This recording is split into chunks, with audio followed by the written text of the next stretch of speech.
Once again, Libs of TikTok has blessed us with a cringe video of a young woman talking about fascism and property and just getting it all wrong. And I think this is something that you should see because it allows us to understand the minds of these people who have an extremist ideology that will lead to death, suffering, and destruction. And I would like to point out the holes in this ideology to explain for you why. Socialism is bad. No, individual responsibility is not fascism. In fact, it's quite the opposite of what fascism is supposed to represent.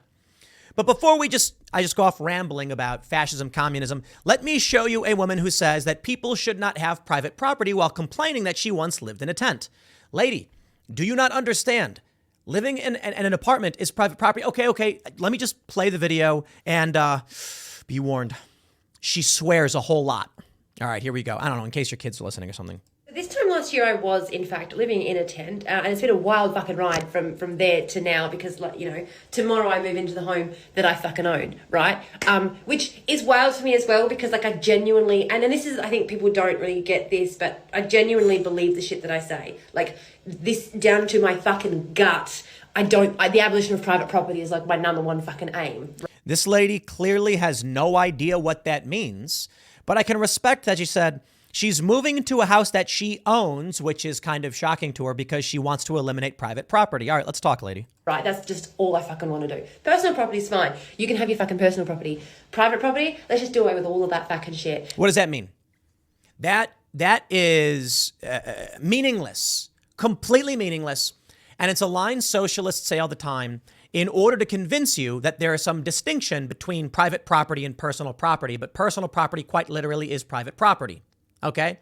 Now, what she may be trying to say is private property referring to land ownership, whereas personal property refers to me having glass bottles. I like pointing out my glass bottles, by the way.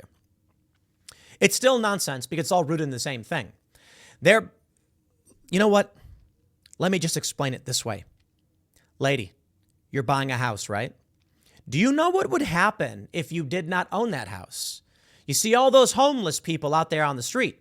They would also own your house, and you would all live in that same house together.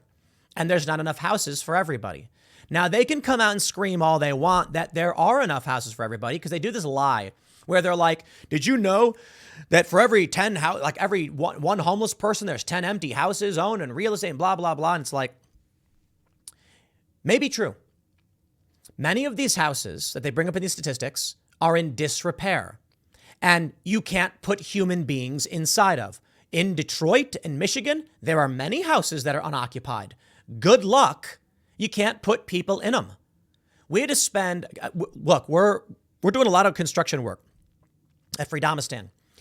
And there was an 1800s old barn house built on the property that had been abandoned for 20 years.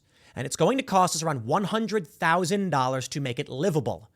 You could sit inside the building if you wanted, but you'd probably die from all the chemical garbage and animal, you'd probably get rabies. There are holes in the walls. Like it was borderline condemned. It wasn't condemned, but it was like, 20 years of neglect is not habitable by a human being.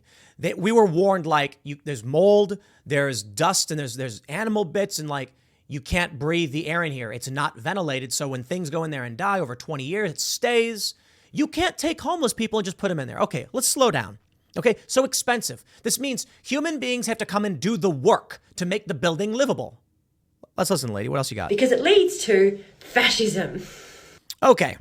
She's pointing to a post that says, if you can't afford to pay rent, go live in a tent at the park. Landlords don't owe you a roof over your head if you can't afford rent. Okay, let me explain something. How the economy works. We have challenges with massive population. We really do. How much does it cost to build a house? Okay, you need the material costs, you need the land, there's a lot of stuff you got to do. You got excavation if you're doing a basement, concrete foundation, wood, materials, labor. Labor's hefty. Human beings have to do the work, you got to pay them.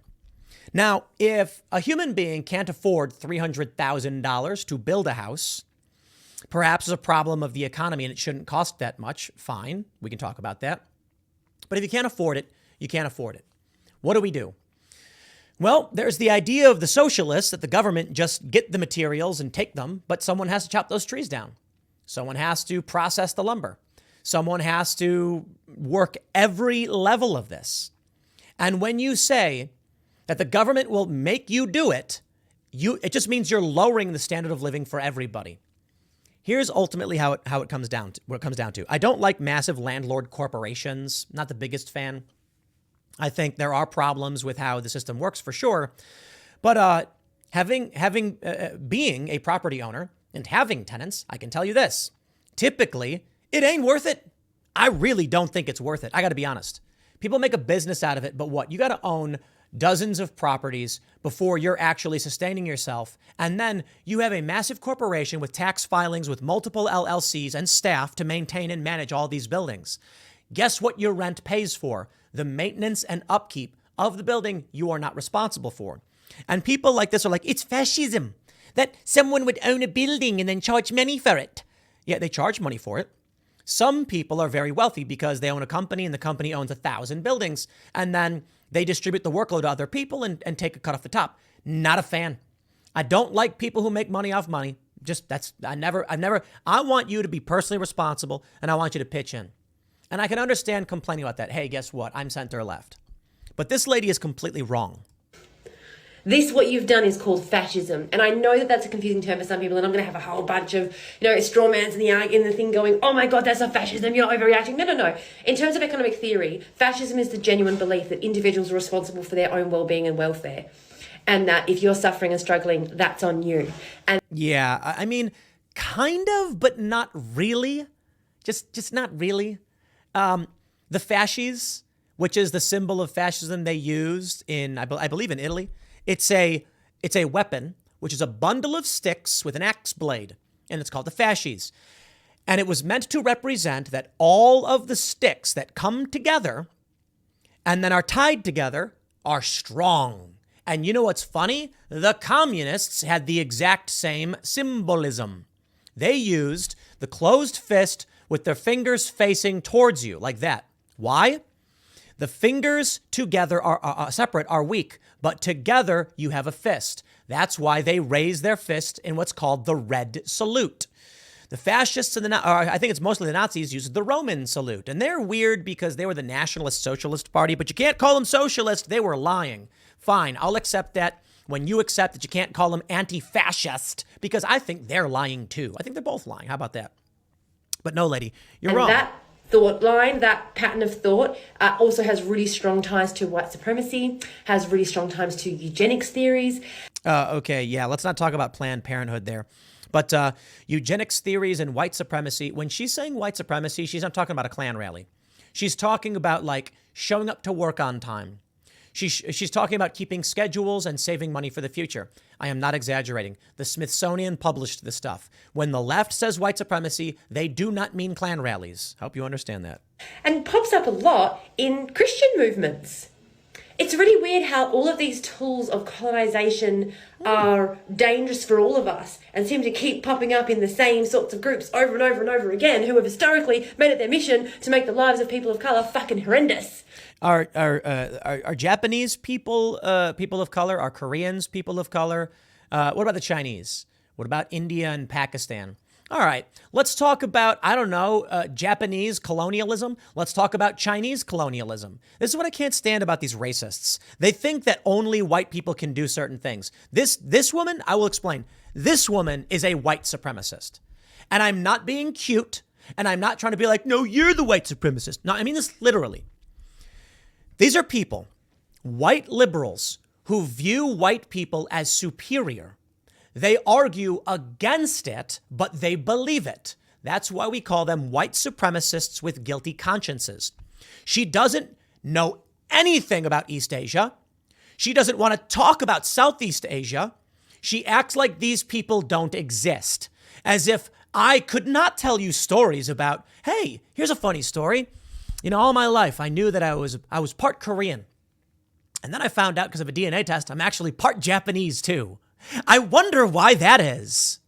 Now, I'm not going to hold a grudge. I think Japan's awesome. Seriously, I know more about Japan than I do about Korea. Maybe my Korean ancestors are probably upset about that. I've been to Seoul and I've been to Japan. I think both places are absolutely awesome. Seoul was just amazing. But come on. You want to talk about why I have some Japanese DNA? 5% actually. You know why? Yeah. Okay. You get it. Yeah, it wasn't because they were holding hands and singing under the starlight. Quite the opposite. So this is what really frustrates me, knowing my history and where I come from, and then hearing these white liberal, these women, I don't know where she's from, she got an accent, maybe she's British or whatever, act like it's always the same group of Christians. Yeah, these are like Buddhists or something. I don't know what religion they had in Japan when they decided to go rampaging and marauding, and the Japanese Empire, everything they did in World War II. It's as if like, why is it only ever this one group of people who are doing these things? And it's like, lady, it's not. It's not. I mean, Shaka Zulu was a warlord, fierce AF, not a good dude by today's moral standards. And you look at Boko Haram. You look at these groups in Africa. Spare me your lecturing. There are bad white people. I think, honestly, Antifa, these white lunatic terrorists, they're part of it. So let me wrap up what she says. Give her closure. So funny, but not funny. Ha. Funny. What the actual fuck, Stephanie? Yeah, what the actual F, please. Look, you're well-intentioned. I can see that. But come on, man. Read a book and travel the world and stop thinking that it's only white people like you who have the power to do these things. It's not true. I once had to argue with a guy who told me that white people brought the concept of time to China. And I was like, are you kidding me, dude? White supremacists, this lady, where do we go? That way. That lady. I had to tell a guy, yo, my guy, China invented the compass 1,000 years before white people. And I'm not going to sit here and tell you that either group is better or worse or more capable of less or less capable because we're all people. And I believe there may be some differences. Like when I went to Thailand, everybody was shorter than me. When I went to Sweden, everyone was taller. But I believe ultimately culture and nurture play the biggest role in how a person will behave and how things develop. But all humans are capable of all things. I'll leave it there. Next segment's coming up in a few minutes. Stick around.